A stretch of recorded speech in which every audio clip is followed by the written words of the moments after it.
கொடிமர உச்சியில சிங்கம் இருந்த என்ன வழிபாடு தெரியுமா? அம்மன் வழிபாடு இல்லையா?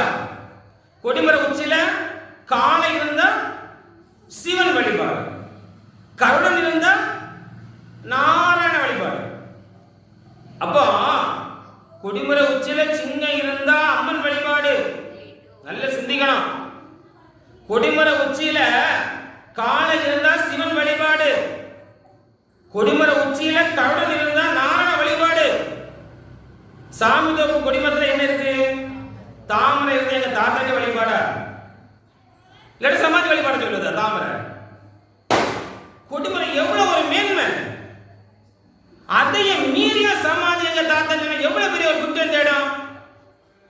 ஒன்னு தாமரை சொன்னா அப்போ கட்சி சார்ந்த வழிபாடு சொல்ற, அப்படியே ஒரு கூட்டம் உங்க ஐயா எங்க கட்சின்னு ஒருத்தர் சொல்றாங்க. எப்படி உங்க ஐயா எங்க கட்சி? ஆமா, உங்க ஐயா எங்க கட்சி.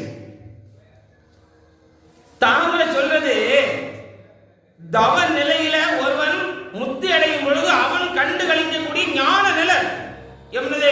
இந்த சகசிராதலத்துல 1008 தாமரை இருக்கும். இந்த மூலாதாரம், சுவாதிஷ்டானம், மணிபுரகம், அநாகதம், விசுத்தி, ஆம்னை, இந்த 6 ஆதார சாத்திரை தாண்டி நீ ஞானம் பெற வரும் பொழுது இந்த 1008 தாமரை விரிவடைந்து நீ ஞான நிலை அடையலாம், இறைவனை காணலாம். அதான் இறைவன் ஜோதி வடிவானவன். அப்ப அந்த ஆத்மலிங்க வழிபாடாக மேல தாமரை சொல்லுது.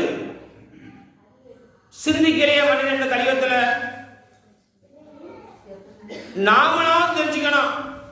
முதல்ல என்ன தெரியுமா? 1990 மார்ச் 4ஆம் தேதி வரைக்கும் துயதோஷத்தில் இருந்த மக்கள் வைத்த கொடிமரம் என்ன தெரியுமா? கொடிமர உச்சில இருந்தது கருடன்.